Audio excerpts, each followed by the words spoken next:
You want to grow your sales? Very simple. Go back to your existing customer and do cross-selling and upselling. Introduce a new product, do aggressive promotion, something that you may not earn a lot, but because of this, then people will, that's the easiest way to just cut it through. Create that event, right, to do the launching.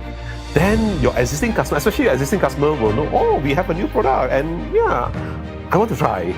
You create that kind of curiosity, the kind of interest, then they will buy. So that's why it's good that you just do a launch event. Hey guys, welcome back to Yes Academy Podcast, and with me, Mr. Phang.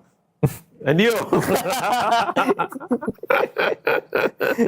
I think we are like so used to it already. Yeah? Yes. It's not that we tried not to call out each other, but still ended up Quack, quack, quack. In awkward silence. Oh, no. It's better this way, right? I don't know. Over the last couple of episodes, seems like our introduction has become our laughing point. I think it's the soul of the show. Okay, anyway. Yes, what did you cover in the last episode? Attack and defend, Quadrant 1. Existing customer, existing market. Yeah. Right, so now we are going to move into Quadrant 2. Yes, Quadrant 2. So let's not waste too much time. Let's focus on what are the strategies and also the tactics in Quadrant 2. Now, still remember what is Quadrant 2? Product development. Product development. That is for existing market, new product. Yes. Our strategy is product development. Yes. Now, in terms of product, this one have to tap into your experience. How do you develop products? Wow. I think we learn from Xiaomi. What Xiaomi does best is copy, paste, and innovate. Please tell us more about it. Okay, like recently there is a massive demand on coffee and tea. Okay, and we didn't want to just do coffee and tea because everyone is doing coffee and tea. Too many competitors. It's a Red Sea ocean. But then again, most of the Malaysian company fails to understand about most of their coffee price and tea price does not make sense. So we actually spent 1.5 years to figure out how to keep the cost very, very, very low. Okay. They do not know how to use sea freight. Because you don't have volume, you have to do air freight. And can you imagine doing 3-in-1 coffee in air freight? It does not make sense. Correct. So we have been doing so much groundwork, so much, until we are certain our tea and coffee will be the main thing for the next 12 months. And we know it's going to win the market. So these are the groundwork. So when we do it, not just we think about the pricing, we also have to think about the product. So one thing about Malaysian, I would say the Nanyang. So we have a certain taste to our tea and our coffee.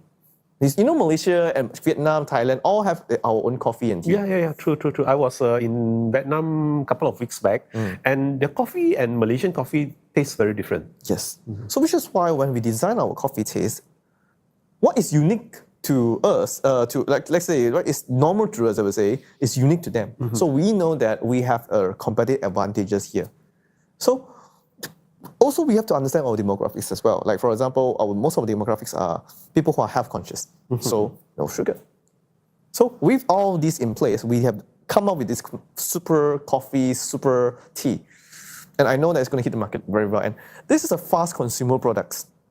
You can't sell it too high, not too low. And I believe that everyone soon, you'll be in everyone's, everyday's table, drinking it every day. And we also have to understand that not everyone likes coffee, or not everyone likes tea as well. Like certain countries, they only like coffee.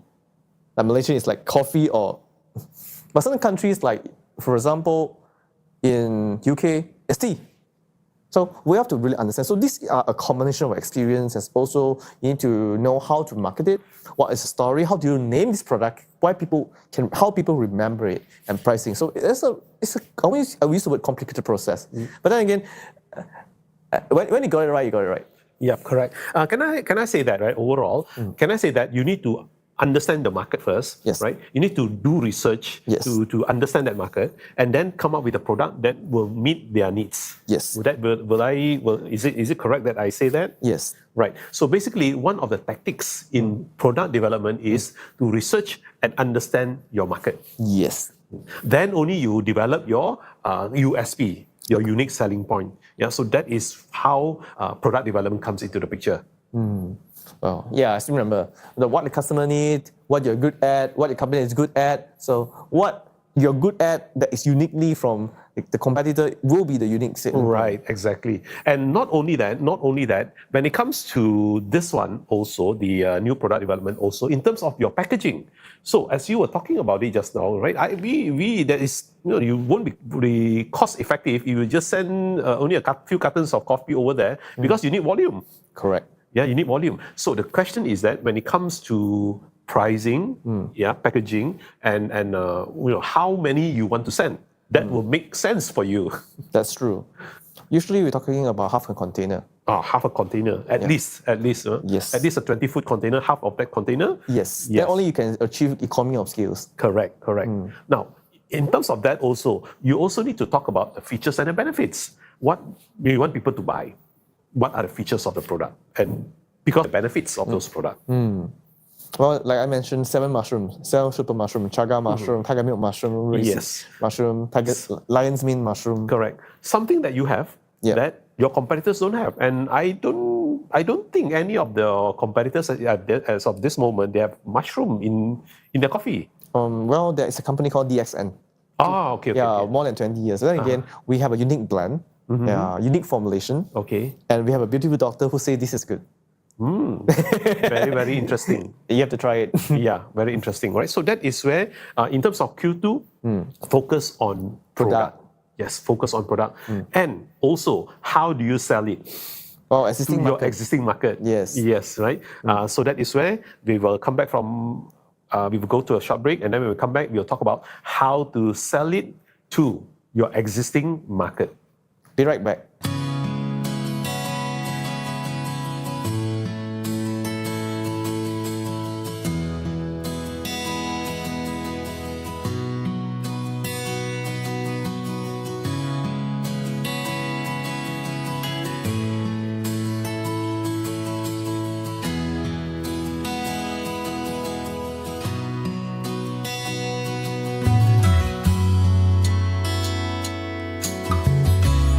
And welcome back. So we're talking about product development. Yes, product development. Just now we spent a bit of time in terms of what you need to do when it comes to product. And yes, focus on product development. And if you can create good quality products, at the end of the day, it can sell by itself. Yes. And I always believe in it, that the referral, as long as the product is good, then the word of mouth will just carry the weight. Right, correct. So that is why good quality products is very important. And I always tell companies, right, take your time to develop the product, because once the product comes out, there's no way you can change anything. The product will stay with you. Whether it is good or no good, the product will stay with you. So don't come up with a product that is 6:30. 6:30. 6 kali 2. When you come up with such a 6:30 products and then you market it, it's going to spoil your brand image. That's true. So all these are very important. All these little things. Yes, right. Now, the next question is that how do you sell? How do you sell or how do you market to the existing customers? Right. The few things that you can do. Now, number one, please do cross-selling and upselling. Yes. Cross-selling, upselling. Yes, this is first and foremost thing that you need to do. Please remember, cross-selling and upselling. Right. This is very important because they are already your customers, and it is very easy for them to adopt your new product. Yes. You just need to tell them only. Yes. And once you tell them, boop, the sales goes up. Exactly. And I always tell people, you want to grow your sales? Very simple. Go back to your existing customer and do cross-selling and upselling. Yeah, because they are the least likely to reject you because they have actually accepted one thing from you. See, the difference is this. They have already had the relationship with you. They know you. And if they know you, usually they give you a chance.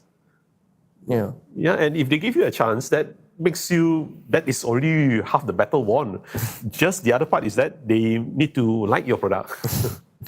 And most of the time when we do product development, we actually focus on their needs and wants first as well. Correct. Because once you tell me that, right, if you have a new product, right, and if you were to take this product, it can help you to become healthier in what area, right? And that will convince me, okay, fine, let's give it a try and see what happens. Usually, customers are able to accept because they already know you, they trust you. That's true. It's very different from those who don't know you, and then you ask them to try it. That will be even tougher. Yes, and they will throw you a lot of rejections or even tough questions and things to answer as well. Right. So remember, the first thing that we need to do is that remember to do cross-selling and upselling, and this one everybody must do. Yes. And it's part of survival. You need to always like find a way to reconnect with them, and if you do a successful sales, actually your relationship become better. Oh yes. And not only that, this is where I also create repeat business. I also create repeat business because I know they will come back to me. They don't buy the previous product, they may buy this new product. So at least I'm still maintaining the business relationship with them. That's true. Like for example, in my industry, what I usually do is that towards the end of the training, I always market or cross-sell another product or another training that is related to the current training. Something like for example, if you want to know more about one thing, then just join this class and then... Exactly. So I always cross-sell. And that was how I always get repeat business. I see. That's very, very smart one. And very important as well. Yeah. And the other part is also I always leave my contact number so that if they need anything, they can contact me, or if they they can go to my social media, get to see what I'm doing on social media. That is also part of how I cross-sell, because I'm also a product. Because you're doing training, that's right. I'm selling my services anyway, right? So that is the other way in terms of how you cross-sell and upsell. Now, the second part that you can do in order to be able to get your existing customer to adopt your new products, do promotions. Oh, that's our favorite part. Please share. I mean, whenever you introduce a new product, do aggressive promotion, something that you may not earn a lot, but because of this, then people will, that's the easiest way to just cut it through. Tell us, how do you normally, what kind of promotions you do to launch your product? Usually we do a very good discount price, because one thing is when it comes to new product, people do not know whether it's okay. Yeah. Then not just that, prior to even launching a promotion, what we do is we do product tasting. Yeah. I remember last year, I had to hand carry a lot of those products myself to those countries, only to give it to them, and then they're like, wow, this I need it now. Yeah. So that thing goes in their mind so deep. So right now, it's about the time to launch it. Nice. Yeah. So I think the best thing is to get direct feedback from them. And once they like that taste, especially coffee and tea, that's it. Then they'll keep telling other people. Correct. Yeah. So remember, the first one is in terms of cross-selling, upselling. Now do promotions. Yes. The third thing that you can do is launch event. Like event to actually announce it. The launching of the product. So that is why I always believe that whenever anybody wants to launch anything, always create an event. Whether it's online or offline, it doesn't matter, but create that event to do the launching. Then your existing customer, especially your existing customer, will know, oh, we have a new product, and yeah, I want to try. You create that kind of curiosity, the kind of interest, then they will buy. So that's why it's good that you just do a launch event. I see. Yeah, we're going to do that as well. Yep, a launch event, and that's how you get your existing customers to buy, because they already know you. Yes. And last but not least, is to have word of mouth. This is the most powerful one. Yes, correct. Yeah. That's why you realize I always keep the best for last. Okay, share more about this word of mouth. I think like I mentioned, most of my sales actually comes from word of mouth. Like it or not, because most of the time they are your existing customers and they actually really like your product. It's not hard for them to actually, and because they are customers and when they recommend customer, it's easier. Of course, they want a small cut. But that small cut is irrelevant to, you need to put so much effort to do that. So I think ultimately, the best business model is what you do. You don't have to even go to find the market, but the market finds you. Oh, you brought up a very interesting point. Where you get the market to find you. Yes, right. That is where you realize that when market comes to you, you have more value. Yes. Yeah. And I always want to position myself as this part as well, because for me, everyone can be a super salesperson, but I want to be the person that everyone needs. It's easier. Yeah. even in relationship, I also want to be the person who is being needed. Yeah. Because being sexy, nice, wanted is not permanent, but being needed, that's permanent. It is very true, right? So that is why I always tell people is that if you can get people to talk about you, get people to refer about you, wow, you're already somebody. Yeah, I think I really have to thank a lot of my friends who really supported me all these years. I mean, even one of the friend who gave me money to start a business without asking for anything back. Can you imagine? That's nice. That's Yeah. nice. You don't need that many friends. Oh yeah. But I need friends who will be willing to lend me their money without asking me back. That's called giving. Yeah, so that is what word of mouth really spreads very fast. If Yes. your product is really good, once they try the new product and they are really good, they will spread it around. And that is the best way to market. Yes. Well, I think we learned so much from this promoting. Yeah. So that is why you can see that, right? You can see that. In fact, from Q1 to Q2, the strategies are very different already. Yes. So that's why in the next episode, we are going to cover Q3 and Q4. Yes. Again, we are going to have different strategies. Yes. And guys, if you guys like what we have been sharing, please click on the like and share button. Okay. And maybe you guys could give us some ideas on what kind of products that we should develop, and who knows, we'll get it done. And also, what kind of topics that you guys want to listen to about as well. So guys, can't wait to see your comments, and see you guys in the next episode.